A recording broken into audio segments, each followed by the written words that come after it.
నమస్తే సార్. నమస్తే. సార్ మీరు వచ్చారు అనంగానే చాలా మంది కూడా ఎందుకంటే మనం గతంలో చేసినటువంటి గ్రే హెయిర్‌ది చాలా చక్కగా ఉపయోగపడిందని చెప్పేసి కామెంట్ చేశారు. ఇంకేమన్నా మంచి గ్రే హెయిర్ తగ్గించుకోవడానికి హోమ్ రెమెడీస్ ఉన్నాయా సార్? సో చాలా ఉన్నాయమ్మా. హ్మ్. మనం గతంలో కూడా కొన్ని విధంగా ఇంటర్వ్యూ ద్వారా చెప్పడం జరిగింది. అవును. ఏ విధంగా కొన్ని ప్రాక్టికల్ చేసి చేసి చూపించాము. చూయించా. అవును. ఇలా మెడిసిన్ తయారు చేయాలని కూడా ప్రాక్టికల్ కూడా హ్మ్. ముందు ముందు మరి అట్లాంటివి కూడా చేసి కూడా చూపిద్దామమ్మా. ఓకే. ప్రజలకు ఎన్ని రకాల ఉపయోగపడుతుంది కాబట్టి హ్మ్. ప్రాక్టికల్ కూడా చేసి కూడా చూపిద్దాము.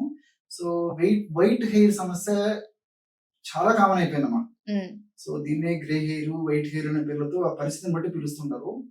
సో పూర్వకాలం అయితే ఏదో 50 సంవత్సరాలు 60 సంవత్సరాలు దాటినటువంటి వాళ్ళలో ఇంకా వయసు వచ్చినటువంటి వాళ్ళు సరే ఒక వైట్ హెయిర్స్ అయ్యేవి, లేకపోతే గ్రే హెయిర్స్, వైట్ హెయిర్స్ వచ్చేవి కామన్ అయిపోయిగా ఉండేది.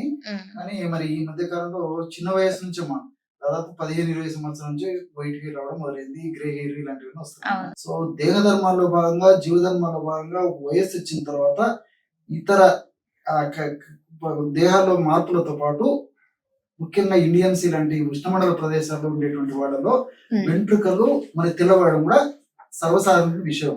హ్మ్. సో మరి నేను చెప్పేదంటే మరి పాత వీడియోస్ చూస్తుంటే మరి చాలా మందికి అవగాహన ఉంటుంది, కానీ ఇప్పుడే వీడియో చూస్తే ఇమ్మీడియట్ గా కామెంట్స్ రాసేస్తారు. మనం హ్మ్. సారుకు తెల్ల వెంట్రుకలు ఉన్నాయి కదా, ముందు సారు తెల్ల వెంట్రుకలు టైం చేసుకొని చూపించింటే బాగుంది కదా అని చెప్పేసి. అవును. సో దీనివల్ల ఏమైందంటే ఫస్ట్ వీడియో అంతా చూస్తే ఒక క్లారిటీ వస్తుంది, కానీ ముందే ఈ కామెంట్ రాయడం వల్ల నిజం కాబట్టి అని చెప్పేసి మంచి వీడియోని కూడా మరి వేలాది మంది లక్షలాది మంది మిస్ అయిపోతారనుకుంటే ఆతృతతోనే ఈ యొక్క సూచన ప్రాయంగా ఈ 4 ముక్కలు చెప్పడం జరుగుతుందమ్మా. నేనైతే ఈ సౌందర్యం మీద ఆకాంక్ష లేదు, మరి వెంట్రుకలు ఊడేందుకు నేను మందులు వాడుకోలేదు, ఊడిపోయినాయని చేసి వెంట్రుకలు ఉంచుకోవాలని చెప్పేసి, ఈ బట్టతలు వస్తున్నాయని చెప్పేసి ఆతృతతో, అదేవిధంగా మరి వెంట్రుకలు మరి తెల్లబడుతున్నాయి, నల్లగా కావాలని చెప్పేసి నేను ఎలాంటి కెమికల్ డైస్ వాడుకోలేదు, న్యాచురల్ మెడిసిన్స్ వాడుకోలేదు. అదేవిధంగా మరి వెంట్రుకలు పోతున్నాయనే ఉద్దేశంతో మరి పోకుండా ఉండేందుకు వాడుకోలేదు, బట్టతలు వచ్చిన తర్వాత వాడుకోలేదు, వాడుకోవాల్సిన అవసరం లేదు, వాడుకోకూడదు కూడా. నాకు అవసరం కూడా లేదమ్మా, నాకు ఆకాంక్ష లేదు, పిపాస లేదు, కావాల్సినటువంటి వాళ్ళు అయితే వాడుకోవచ్చు. ఏ విధంగా తయారు చేయాలి? సో పిల్లల నుంచి పెద్దల వరకు వాడుకోవచ్చు. మరి ఈ మధ్య కాలంలో సౌందర్యం మీద ఆకాంక్ష పెద్దల వాళ్ళకు కూడా పెరిగిపోతుంది కాబట్టి ఇప్పుడు నేను చెప్పినటువంటి వీడియో వాళ్ళకు కూడా ఉపయోగపడుతుంది, కావాలంటే వాడుకోవచ్చు. సో చాలా మంచి ప్రశ్న అడిగారు. ఇది కామన్ ప్రాబ్లం అయిపోయింది. దీనికోసం అని చెప్పేసి హెయిర్ డేస్ కెమికల్ వాడుతుంటారు. దీనివల్ల మరి చుండ్రు రావచ్చు, వెంట్రుకలు ఆ యొక్క గ్లూమ్ తగ్గిపోవచ్చు, అదేవిధంగా వెంట్రుకలు చిట్లిపోవచ్చు, చర్మ వ్యాధులు రావచ్చు, అలర్జీ రావచ్చు, ఆస్తమా రావచ్చు, నల్ల మచ్చలు రావచ్చు, తెల్ల మచ్చలు రావచ్చు, ఇలా రకరకాల అలర్జీస్ వస్తున్నాయి ఈ మధ్య కాలంలో. మేము చాలా మందిని గమనిస్తుంటాం. సో న్యాచురల్ డైస్ కోసము మరి విపరీతంగా మరి డాక్టర్ని అడగడం కానివ్వండి, లేకపోతే ఈ వీడియోస్ కూడా సెర్చ్ చేసే వాళ్ళ సంఖ్య కూడా పెరిగిపోతుందమ్మా. సో వెంట్రుకలు నల్లబడేందుకు అనేసరికి టక్కున చాలా మంది కూడా చిన్న వయసు నుంచి ఒక్కసారి చూద్దాం ఏం చెప్తారంటుంటే ఇది పెరిగిపోయిందమ్మా. మీరు గమనించండి. సో వ్యూయర్షిప్ విపరీతంగా పెరిగిపోతుంది తెల్ల వెంట్రుకలను నల్లబరచడం కోసం. సో ఈ నేపథ్యంలో ఎంతో మందికి ఉపయోగపడుతున్నటువంటి సదుద్దేశంతోనే చెప్తున్నామా. కాబట్టి మరి చిన్న టిప్పే ప్రయత్నం చేయొచ్చు. దీనివల్ల లక్షలు మరి కోట్లు ఏం ఖర్చు కావమ్మా. కాబట్టి ప్రయత్నం చేయగలిగినటువంటి వాడు చేయొచ్చు, లేదా అభిప్రాయం లేకపోతే స్కిప్ చేయొచ్చు. కానీ కామెంట్స్ రాయడం వల్ల రాంగ్ డైరెక్షన్ లో ఇచ్చినటువంటి ఇది అయిపోతుంది కాబట్టి అది ఆమోదయోగ్యం కాదని చెప్పేసి సదభిప్రాయంతో చెప్తున్నాను. సో ఈ యొక్క వెంట్రుకలు మరి తెల్ల వెంట్రుకలు కానీ తెల్లగా వచ్చినటువంటి వెంట్రుకలు నల్లబడేందుకు, అదే విధంగా వెంట్రుకలు మరొక స్థాయి వరకు మరి ఆల్మోస్ట్ కొద్దిగా ఈ తెల్లబడడం జరిగేటువంటి పరిస్థితి ఉన్నప్పుడు వెంటనే దానికి సంబంధించిన రెమెడీని వాడుకోవడం వల్ల మరి ఉన్న వెంట్రుకలు నల్లబడేటువంటి పరిస్థితి ఏర్పడుతుంది. భవిష్యత్తులో ఈ సమస్య కూడా త్వరగా పెరగకుండా ఉండేందుకు కూడా ఇప్పుడు మనం చెప్పేటువంటి ఔషధము ఎలాంటి సైడ్ ఎఫెక్ట్స్ లేకుండా సైడ్ బెనిఫిట్స్ తో ఉపయోగపడుతున్నామా.